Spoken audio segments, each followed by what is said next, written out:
अभी अभी की ताज़ा खबर।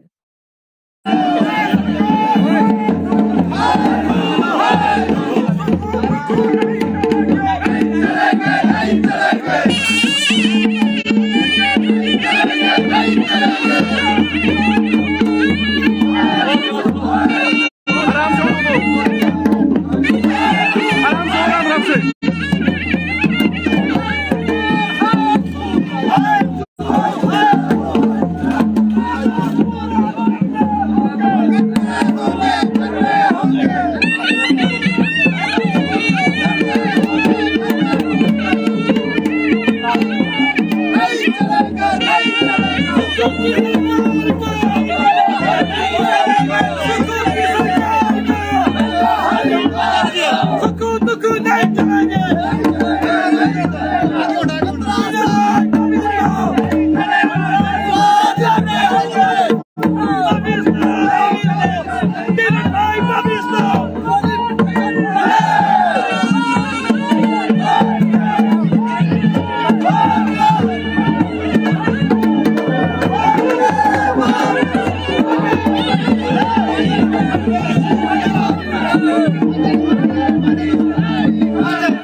आगे बढ़ो, हम तुम्हारे साथ हैं। जन विरोधी सरकार नहीं चलेगी, नहीं चलेगी, नहीं चलेगी,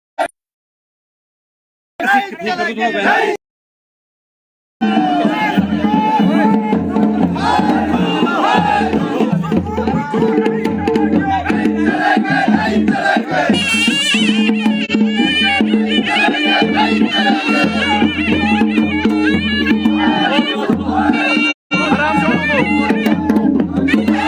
आराम से आराम से।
नहीं चलेगी, नहीं चलेगी, नहीं चलेगी।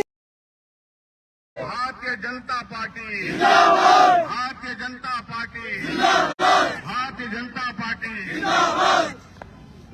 आज के इस कार्यक्रम में हमारे बीच में पार्टी के हमारे साथी भाई गोविंद सिंह ठाकुर जी, श्री महेश्वर सिंह जी, श्री सुरेंद्र शौरी जी, लोकेंद्र जी, जिला के हमारे अध्यक्ष भीमसेन जी, भारतीय जनता पार्टी के हमारे यहां सारे प्रमुख नेता, कुल्लू विधानसभा क्षेत्र से जिन्होंने चुनाव लड़ा भाई नरोत्तम जी,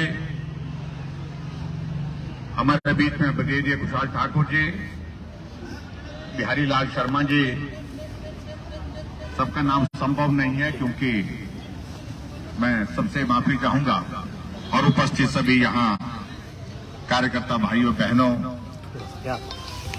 और पत्रकार मित्रों,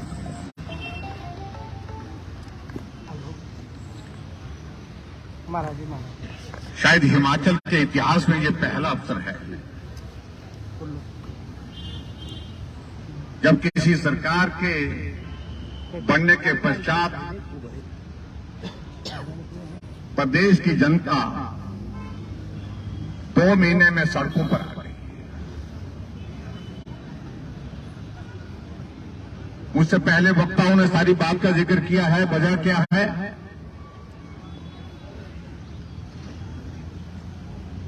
सरकारें बनती रहती हैं, बिगड़ती रहती हैं, और हिमाचल प्रदेश में ये सरकार का 5 वर्ष के बाद बदलने का सिलसिला कई वर्षों से है।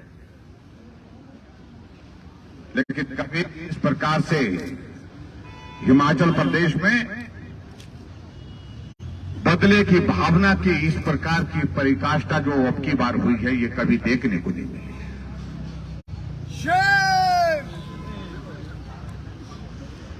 लंबे समय से जो हिमाचल की राजनीति में रहे, जो लंबे समय तक हिमाचल का नेतृत्व करते रहे, आपस में खूब लड़ते थे,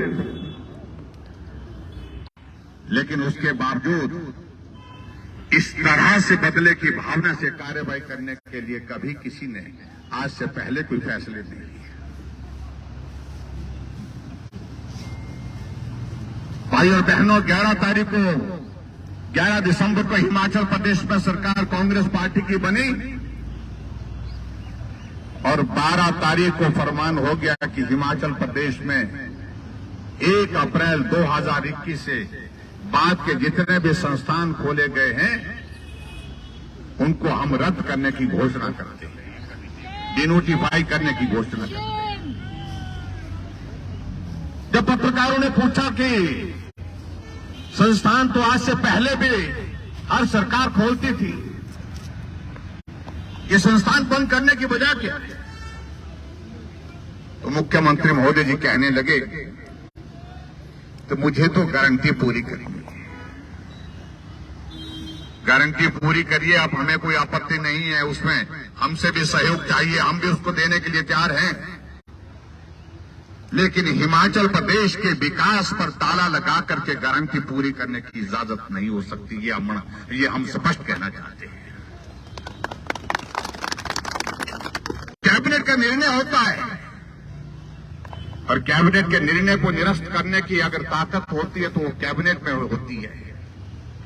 कैबिनेट बनी नहीं थी, मुख्यमंत्री बने, उनके साथ एक उप मुख्यमंत्री बने और दोनों ने फैसला ले लिया। और बहुत विचित्र हमको इस बात को लेकर के लगता है कि तर्क ऐसे, मैं तो कहूंगा तर्क नहीं कुतर्क ही थे कि हिमाचल प्रदेश में जो संस्थान खोले गए हैं बिना बजट प्रावधान के खोले गए। सुखविंदर सिंह सुक्खू जी, आप तो कभी कैबिनेट में रहे नहीं, इसलिए शायद आपको जानकारी नहीं है, संस्थान खोलने की व्यवस्था क्या रहती है, परंपरा क्या रहती है, उसका सिस्टम क्या रहता है। पिछले 50 वर्षों से हिमाचल प्रदेश में संस्थान को अपग्रेड करना, संस्थान नए खोलना, उसकी एक व्यवस्था बनी हुई। इस व्यवस्था के मुताबिक सारे संस्थान खोले गए।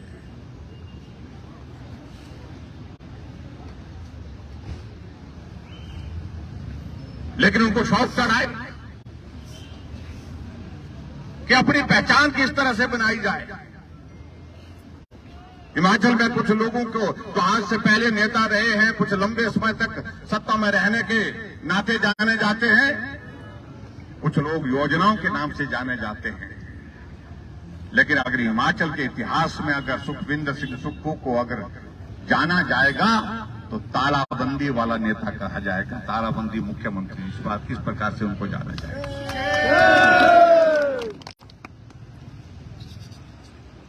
आप कल्पना करिए, जहां सुरेंद्र शौरी जी कह रहे थे हॉस्पिटल खुला, हॉस्पिटल में डॉक्टर 8 महीने से बैठे, इलाज हो रहा था, मरीज अपने इलाज के लिए अपने घर के नजदीक सुविधा लेने की वजह से प्रसन्न थे। लेकिन सरकार सुक्खू की बनी, जहां डॉक्टर बैठता था वहां ताला लगा दिया। आज वहां पर ताला लटका हुआ है। तहसीलदार पिछले 8 महीने से काम कर रहा था, तहसील के सारे काम वहां पर चल रहे थे, सुचारू रूप से चल रहे थे। लेकिन कांग्रेस की सरकार बने, जहां तहसीलदार बैठता था वहां पर ताला लटका दिया गया। और विचित्र बात तो ये, एसडीएम ने विधानसभा के चुनाव की प्रक्रिया को पूरा किया और वहां के विधायक हमारे उस वक्त के इंडस्ट्री मिनिस्टर विक्रम सिंह ठाकुर चुनाव जीतने के बाद उस एसडीएम के हाथों जो है वो सर्टिफिकेट जीतने के बाद जो मिलता है वो सर्टिफिकेट लेकर के आए। लेकिन कांग्रेस की सरकार बनी, जहां एसडीएम बैठता था वहां ताला लटका दिया। पटवार सर्कल लोगों की सुविधा के लिए खोले थे और ये संस्थान हिमाचल प्रदेश में अगर खोले, अगर हमने तो अपनी मर्जी से नहीं खोले, जनप्रतिनिधियों के कहने पर खोले, विधायकों ने मांग की, लोगों ने मांग की, तब जाकर।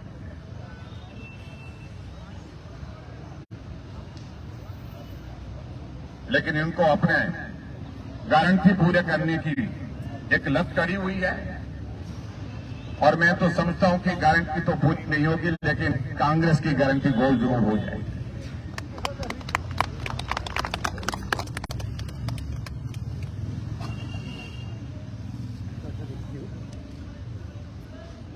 अभी मैं कल देख रहा था, कल कैबिनेट फिर से थी,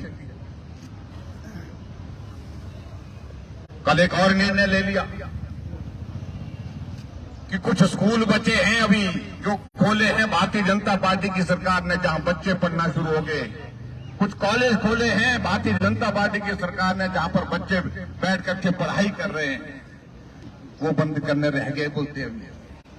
और कल 20 कॉलेज डिनोटिफाई किए और 200 स्कूल जो है वो डिनोटिफाई किए। ये कैसी सरकार है? कॉलेज बंद, स्कूल बंद, पटवार सर्कल बंद, तहसील खुली हुई बंद, एसडीएम का दफ्तर बंद, बीडीओ का दफ्तर बंद, एक्स इन पीडब्ल्यूडी का दफ्तर खोला, कई जगह आईपीएस का खोला है, वो भी बंद। कह रहे हैं कि हम व्यवस्था परिवर्तन करना चाहते। हम सत्ता के लिए नहीं आए हैं, व्यवस्था परिवर्तन के लिए आए हैं। लेकिन व्यवस्था परिवर्तन का अर्थ तो समझाइए हमें, किस तरह की व्यवस्था परिवर्तन? कि जो खुले हुए संस्थान, जहां वर्षों, जहां महीनों से काम चल रहा था, उनको बंद करके इसको व्यवस्था परिवर्तन कहा जाए क्या? कहा जा रहा है कि हमको पैसे इस पे खर्चा होगा, 5000 करोड़ रुपए खर्चा होगा। यहां हमारे साथी कह रहे हैं, एक रोना रोया जा रहा है हिमाचल प्रदेश में कि हमारे ऊपर 75,000 करोड़ रुपए का ऋण जैसे कि वो सारा ऋण जयराम ने लिया। इनको मालूम होना चाहिए, जब कांग्रेस पार्टी की सरकार हिमाचल प्रदेश में बनी थी, 50,000 करोड़ का ऋण तो आपके आशीर्वाद से, आपकी जो है सरकार जाते बाद छोड़ गई थी। और मैं ये बड़ा साफ कहना चाह रहा हूं, 75,000 करोड़ रुपए नहीं, भारतीय जनता पार्टी की सरकार के समय जिस दिन हमने अपना कार्यभार छोड़ा, 69,500 करोड़ का जो है वो ऋण था, 75,000 करोड़ का ऋण नहीं था। लेकिन ये भी तो पूछा जाए कि सरकार बनने के बाद दिसंबर के महीने में 1,000 करोड़ रुपए आपने ऋण और ले लिया, जनवरी के महीने में 1,500 करोड़ रुपए और ले लिया, और अभी जो है वो 2,000 करोड़ रुपए और ऋण लेने की तैयारी की जा रही है।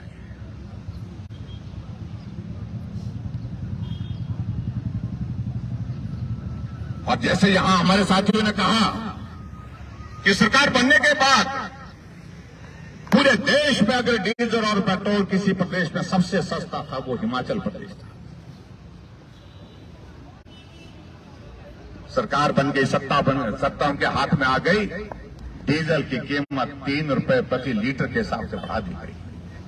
जो हमने वैट कम किया था उस पर 3 रुपए पर उसका जो उसमें बढ़ोतरी करके गरीब आदमी, क्योंकि जब डीजल की कीमत बढ़ती है तो हर आदमी पर बोझ पड़ता है, गरीब आदमी पर बोझ पड़ता है।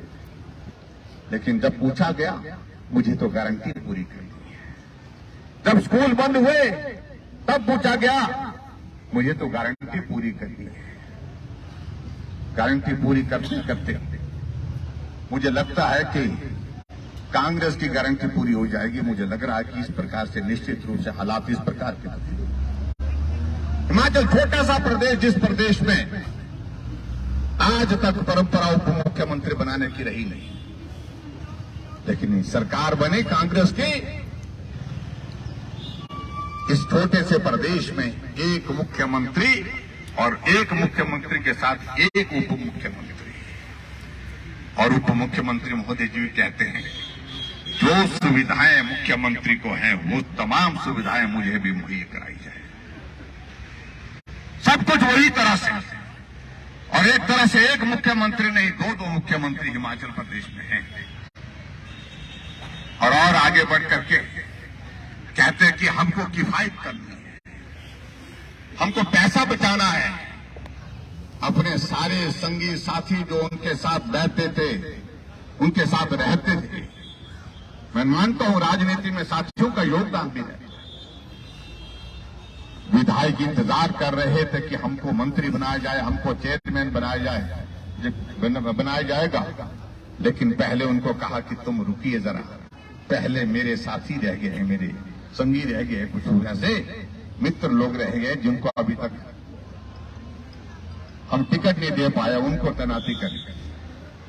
कैबिनेट दर्जे के साथ जो है वो पॉलिटिकल एडवाइजर, कैबिनेट दर्जे के साथ मीडिया एडवाइजर, कैबिनेट दर्जे के साथ जो है वो उनका आईटी का एडवाइजर, और उसके बाद ओएसडी कितने लगा दिए वो गिनना ही रह गया, छोड़ दिया।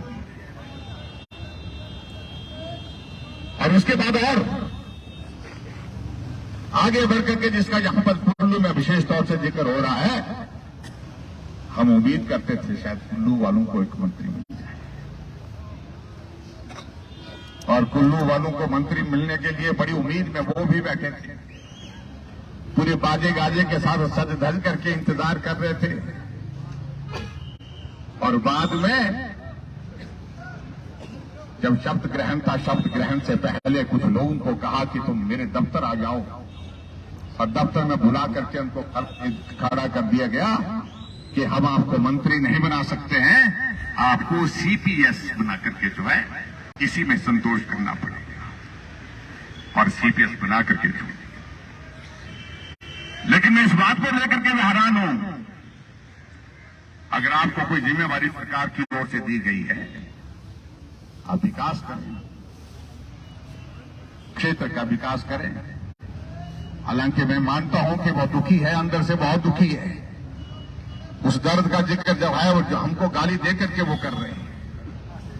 मैं देख रहा था यहां पर कार्यक्रम कई एक जगह प्रेस वालों को संबोधित कर रहे थे कि हॉस्पिटल खोला। अरे हमने तो हॉस्पिटल जमीन पर बना करके खड़ा किया। एमसीएच हमारी सरकार का बना हुआ है। अगर उसमें कुछ कमी रह गई है तो आप पूरा करिए।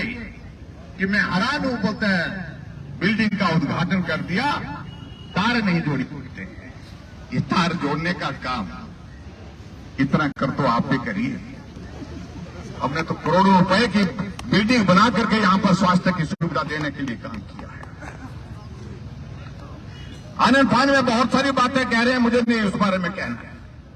मैं व्यक्ति विशेष के बारे में कहने के लिए आए भी मैं एक बात नहीं, हिमाचल प्रदेश में जिस तरह की एक परंपरा बन गई है, ये कांग्रेस की सरकार सत्ता में तो आ गई, लेकिन आज मैं इस बात को देख रहा हूं कि हिमाचल के लोग अपने आप को ठगे ठगे महसूस कर रहे हैं। हिमाचल के इतिहास में मुझे लगता है कि कांग्रेस पार्टी के नेताओं को इस बात को सोचना चाहिए, जनमत एक तरफा नहीं है। जनमत सिर्फ 0.9% का है। और हिमाचल जब से बना है तब से कभी भी इतना कम अंतर किसी भी पार्टी को सत्ता में आने के लिए नहीं। किसी भी पार्टी को अगर सत्ता में आने का अवसर मिला है तो अंतर 4%, 7%, 8%, 9% रहता था। 0.9% ये अंतर है। इसलिए ऐसा मत सोचिए कि हिमाचल की जनता ने एक तरफा निर्णय किया है। ये एक तरफा निर्णय नहीं है।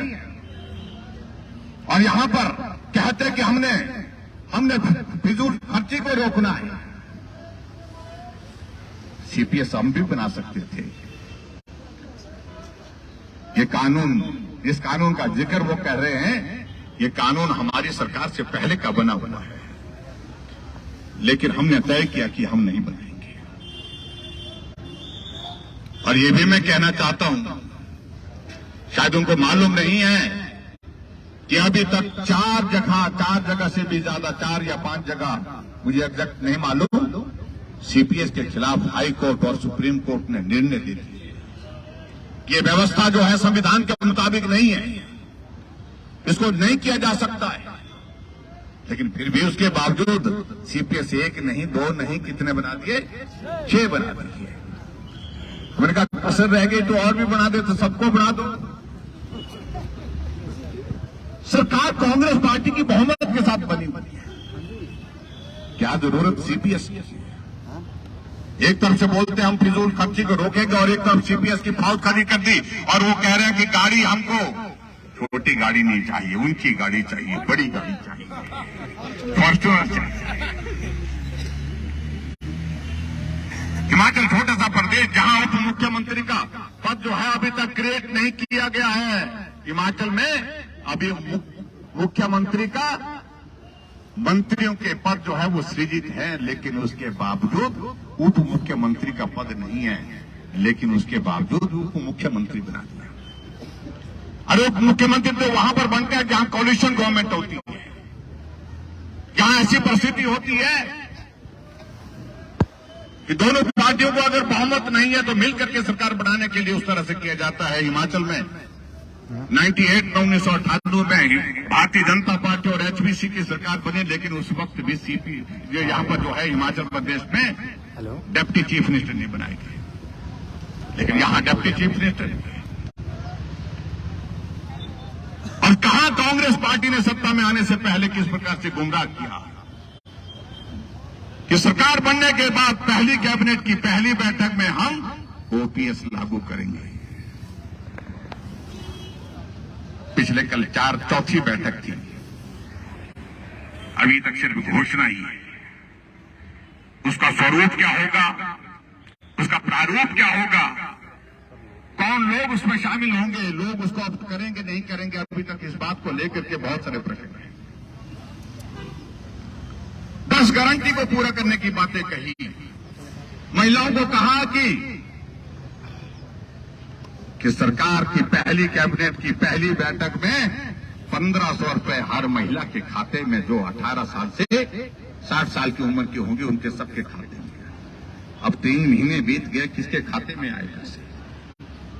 और यहां कांग्रेस के जो आपके यहां के विधायक महोदय जो सीपीएस बनकर के बहुत प्रसन्न हैं, शायद मुझे लगता है, और उसमें बस इलेक्शन के दिनों में भाषण दे रहे थे, अपनी भाषा में भाषण दे रहे थे, तो एक हो जाता 1500, दो हो जाता 3000, 3 हो जाता 4500 और 4 हो जाता 6000। चलेगा सारे डबल गिन रहे हैं।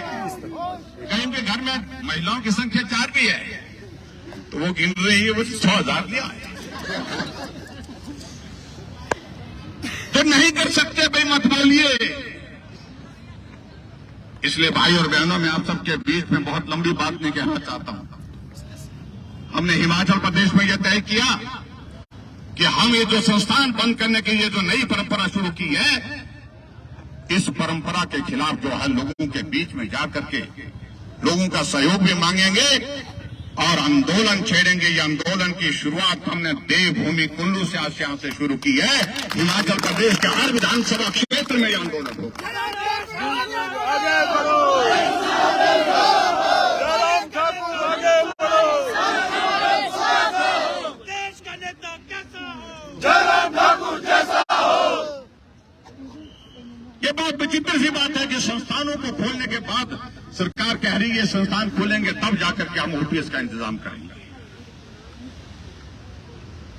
अगर ओपीएस लागू करनी है, हम कहां मना करें? हम कह रहे हैं कि आप और व्यवस्था करिए। बहुत सारी चीजों को लेकर के हम बात कह सकते हैं, लेकिन मैं समझता हूं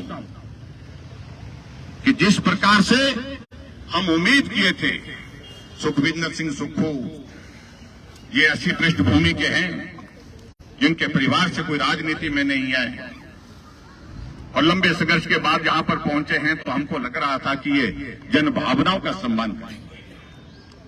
हमें लग रहा था कि ये इस प्रकार के निर्णय मिलेंगे, लेकिन उनके दिमाग में जुनून चढ़ा। और मैं कहूं जुनून नहीं, एक तरह के जिसको हमारी पहाड़ी भाषा में फतूर भी बोलते हैं, वही चल गया। शब्द उचित नहीं है, लेकिन स्थिति ऐसी है कि बंद करने, कल सारे ये संस्थान जो एजुकेशन इंस्टीट्यूशन बंद करने के बाद मैं तो उनको ये कह रहा हूं कि अभी भी ढूंढ लो, कुछ और बंद करने के लिए रह गया, वो भी बंद करेंगे। कांग्रेस सरकार को लेकिन एक बात कह रहा हूं मैं, इस तरह से बंद करते करते एक स्थिति ऐसी आएगी जब कांग्रेस के लोगों का सड़कों पर चलने के लिए जो है, लोग उनका जो है उनको चलने के लिए दिक्कत होगी, उनको चलना बंद हो जाएगा। ये भी मैं बात कहना चाहता हूं, जिस तरह के हालात पैदा कर रहे हैं। कह रहे हैं कि ऋण इतना हो गया 75,000 करोड़ रुपए, और दूसरे दिन कहते हैं 75,000 करोड़ नहीं, 11,000 करोड़ रुपए तो एरियर बोलते कर्मचारियों का, जैसे कि वो अपनी सरकार में एरियर पहले ही दे देते थे, और उसको भी जोड़ दिया। और उसके बाद आगे जोड़ करके ये भी कहने लगे कि भाई हम जो कर्मचारियों के ये सारी इनको मिला करके हम देखते हैं, और जो संस्थान खोले हैं अगर इनको सारा उनको मिलाया जाए तो 95,000 करोड़ रुपए का ऋण। मैं इतना ही कहना चाह रहा हूं कि बतौर मुख्यमंत्री जिम्मेवारी के साथ बात कहनी चाहिए। जो तथ्य है वो तथ्य है, उनको झुठलाया नहीं जा सकता है। अगर हिमाचल प्रदेश में आने वाले समय में अगर ऋण की अगर बात आती है तो सारी बात को लेकर के हम विधानसभा के अंदर जो है चर्चा करने के लिए तैयार हैं इस बजट सत्र में। लेकिन आज के इस कार्यक्रम में मैं सिर्फ आप सबके बीच में इतना ही कहना चाह रहा हूं कि आंदोलन जो संस्थान जो खोले थे, जनहित में खोले थे, जनता की मांग पर खोले थे, जनप्रतिनिधियों की मांग पर हमने खोले थे, उसके विरोध में, उनको बंद करने के विरोध में हमने आज शुरुआत की है। और हिमाचल प्रदेश में हम 13 तारीख को हम महामहिम राज्यपाल महोदय जी को ज्ञापन देने वाले हैं। सभी विधायक जाएंगे, पार्टी के प्रमुख नेता भी जाएंगे, और उसके बाद पार्टी की तरफ से चर्चा करने के बाद संभवतः विधानसभा का घेराव भी सत्र के जब समापन होने लगेगा, शायद मैं कल में 4 तारीख हम सोच रहे हैं, विचार कर रहे हैं, आपको सूचना दे दी जाएगी, हम विधानसभा का भी घेराव करेंगे। ये बड़ी बात पर स्पष्ट कहना चाहता हूं।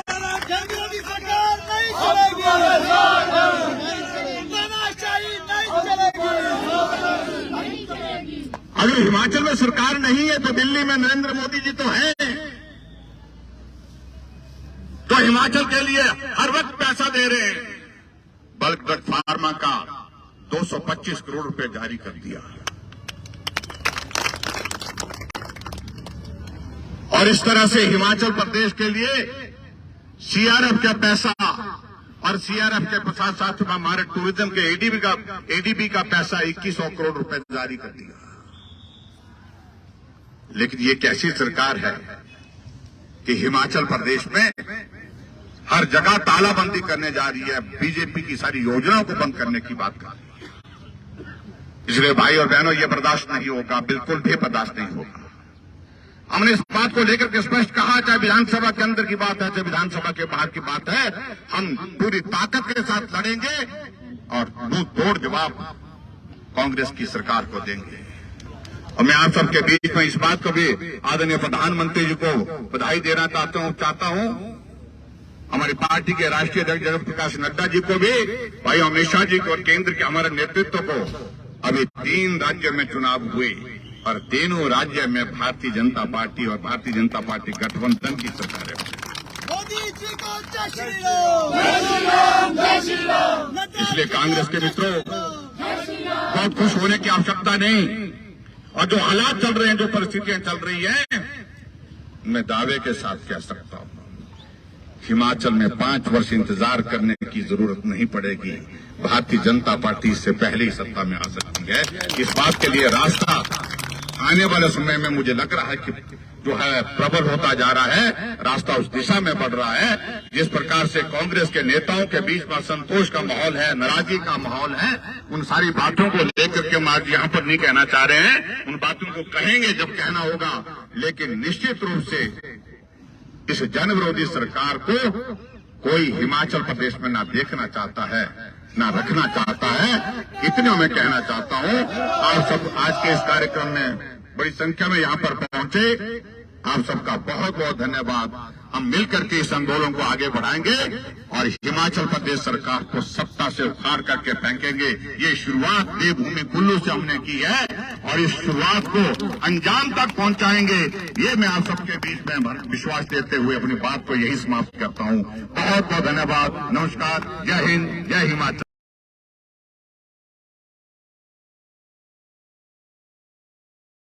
और ताज़ा खबर के लिए हमारे चैनल को लाइक और सब्सक्राइब करें। धन्यवाद गेटवे न्यूज़ नेटवर्क टीम की तरफ से।